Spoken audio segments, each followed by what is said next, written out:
Our culture needs to stop shaming people into their empathy. And for the biggest reason, it doesn't work. And here's why. Because it takes courage in order to go down the path of empathy. It takes courage because what lies beyond is fear. And we have to encourage people to get over fears. And our culture does not validate people who take that path.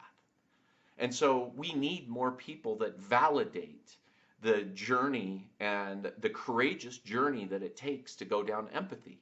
Because the way empathy is like the guideline, the guide wire that takes you to compassion, to experiencing compassion. Compassion is feeling somebody, is the ability to feel other people's grief.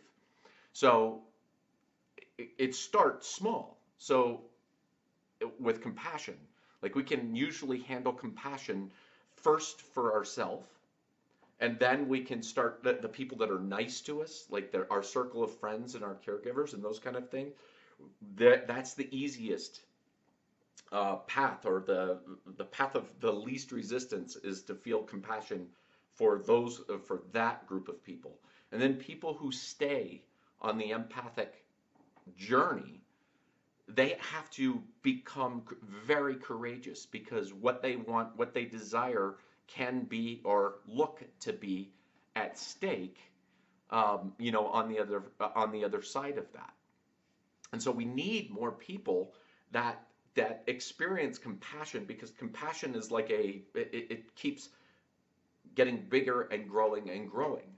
So people who follow compassion, we need more people to understand and make it popular to take that path. So when we shame somebody and we continue to shame them, even if they come out and they recognize what they've done, they've been humbled or humiliated, to then finally, have to overcome that. In our culture, we're still seeing people that, come out, make an apology, and then they're continued to be shamed and shamed and shamed. And it doesn't work. How is that encouraging other people to take the empathic journey? We have to validate people's courage to take that path when they overcome obstacles and fears that they have in their own path to overcome that. So now this message isn't about being still or not saying anything. If people aren't using empathy in their philosophy or the way that they see the world, it should be called out. And that that process is called guilt.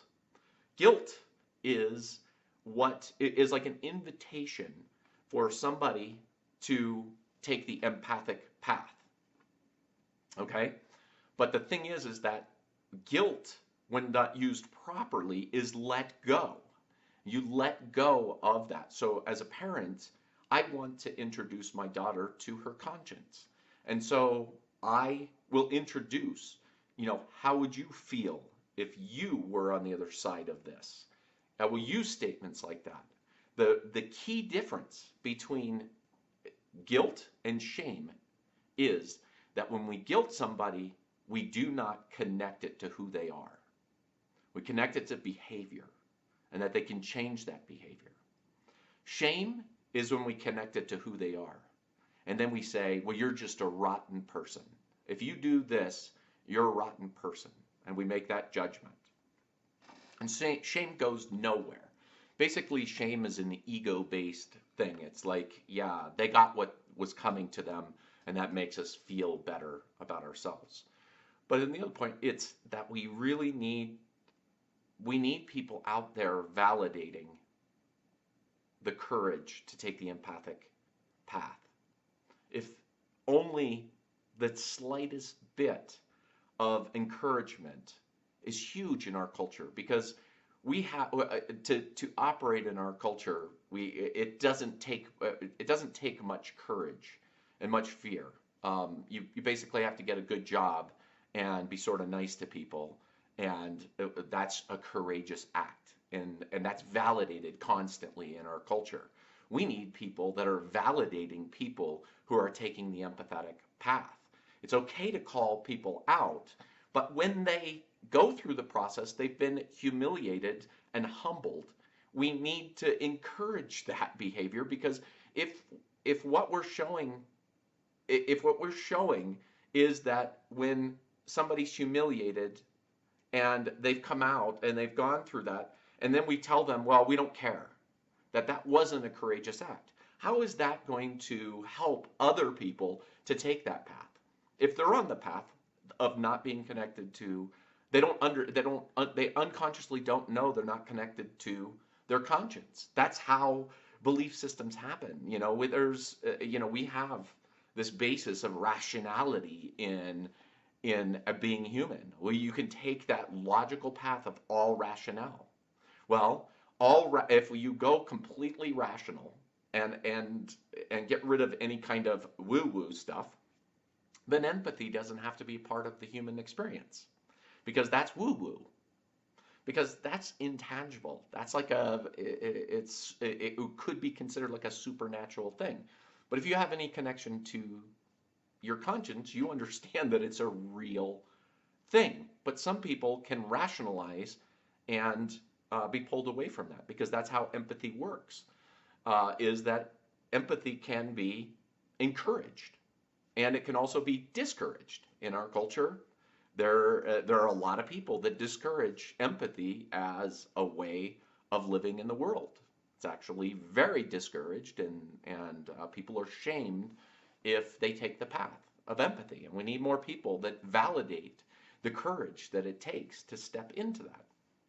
And I would add to this that most people, when you don't understand that as empathy as a guide wire to compassion.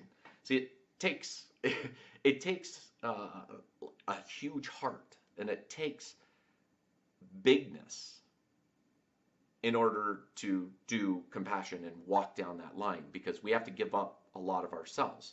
Plus, we also have to experience grief for ourselves. So what people don't understand about experience other people's grief is, first of all, it connects us with other people. That is a link in an interdependent world that we live in, instead of looking at ourselves as these individual things, humans that are just like climbing on top of each other to be the best, or be best in whatever we make up. So somebody that keeps expanding into compassion builds up. First of all, it takes a courageous act. The further that you can go out, it takes so much courage, and it also takes a lot of psychic energy, because you are, just think about, like, if you go through something that's very sad, like a person in your family dying, it takes a lot of psychic energy for that. And I'm not talking just about like psychic in a new agey kind of woo-woo kind of thing, but literally, like, that's kind of same psychic energy when you have like a really mental day, and at the end of the day, all you want to do is sit down in front of a TV and just be lost in something silly or stupid because you just don't have the mental capacity. That kind of psychic energy. And so it takes a lot of courage to step into that and to lean into that. And we need to validate that path, and we need to encourage that path. And so by shaming, we ironically do harm to the thing that we want, to the process that we want to see manifest in the world. And the other side of this is that empathy is not just a path to compassion and feeling somebody's grief. It's also a path to experiencing other people's joy.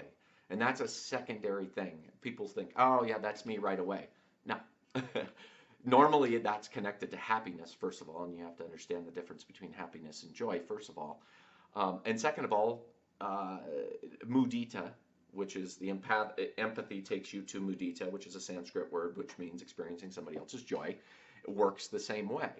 Um, the first step of joy, experiencing joy for people, is experiencing the joy of the people around us that care about us, that are giving us something. Okay? And not only is it difficult in that case, um, but I would say easier in that case to be working with the people who are giving us something back.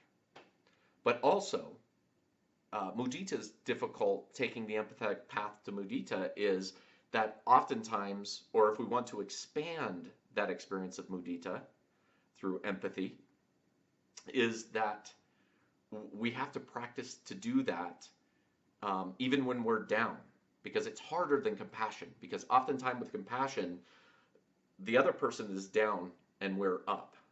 And with mudita, if we want to expand through empathy and to experience somebody else's joy, oftentimes other people are up and we're one down. And so it takes courage to walk that path as well. And then, that is expansive as well. So that means that once you practice this, even if you're down and somebody else is experiencing joy, once you learn to experience that, and I don't think a lot of people really even get to that point, because it takes a lot of courage to do that. And a lot of dark nights of the soul and that sort of thing. But then the beautiful thing is that keeps expanding outside of your little group, and then to the next little group, and then it expands into the interwebbing of humanity as a whole.